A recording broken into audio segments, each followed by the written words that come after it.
So, annyeonghaseyo, Hana. Annyeonghaseyo, teacher. So, I know, nga you already know why I am here, di ba? To conduct you an interview about your continuous absent without prior notice.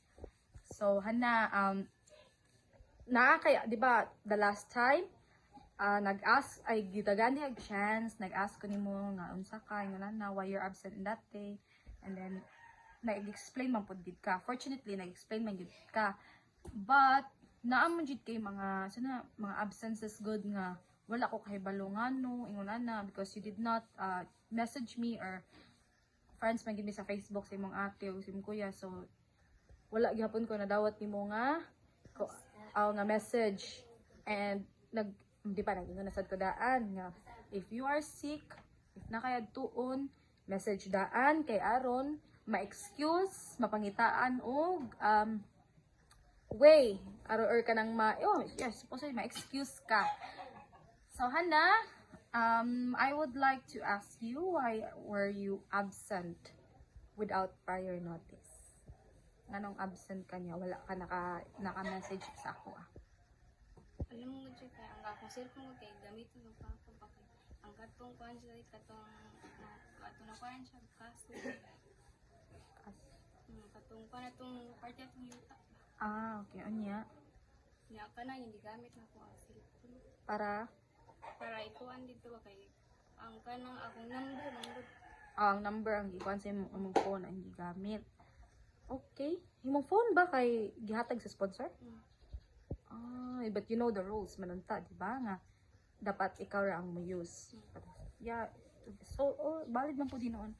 So now, Hana, wala ka nag-ingon sa imong mga ate or kuya nga ipaingon sa ko nga absent ka. Busy po sila. Busy sila. Or if ingon na gani nga mga instances dili ka maka-message or unsa di man namgi kay mga manghod. So doon lang man dyan study room, ipaingon na sa imong mga manghod nga ana di ka ka-eskwela kay kuan. So anong absent man ka? Kay hilantan ka. Pila naman ka days imong hilanat, di ba? Hilantan ka to pagka Thursday. Nya ika 5 days na ron. Dili ka magpa-check up. Kasi papa to ning ipa-check up sa daw ko karon. Si mama may ingon nga unya na lang kaway kwarta. Sige. So if mo pa-check up ka, tigai lang ko og record sa imo. Bisag kopya lang nga record sa imong check up ha. Kay para ma-excuse na to. So, dili na ko magdugay but ako lang i-remind sa imuhang dili na siya mausab ha. I am giving you chance kay kanang sayang man sad good nga your reasons are valid man sad. So I hope nga di na siya mausab nga continuous imuhang absent ha. Sige, bye. Good afternoon, class. Good afternoon, teacher Nisan. Today is your memorization day. Go ahead and start. Sige na, first. Reader. It's windy. I close the window. It's rainy. I take the clothes inside. It's sunny. I play with my friends outside. We have a great time. Very good. Next. Reader. Each window I close the window. It's rainy. I take the clothes inside. It's sunny.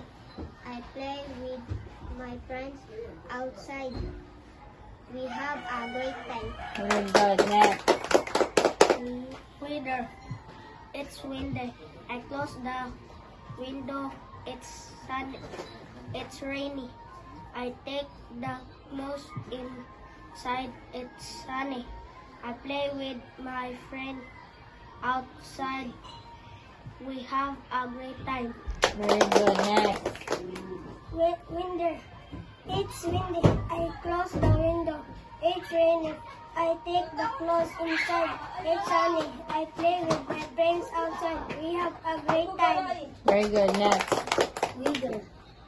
It's windy. I close the window. It's rainy. I take the clothes inside. It's sunny. I play with my friends outside. We have a great time. Very good. Next. Window. It's windy. I close the window. It's raining. I take the clothes inside. It's sunny. I play with my friends outside. We have a great time. Very good. Next. Weather. It's windy. I close the window. It's rainy. I take the clothes inside. It's sunny. I play with my friends outside. We have a great time. Very good. Next.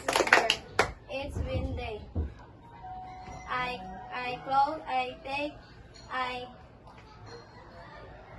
close the window. It's raining. I take the clothes inside. It's sunny. I play with my friends outside. We have a great time. Very good. Goodbye for now, class. Goodbye, teacher Lisa.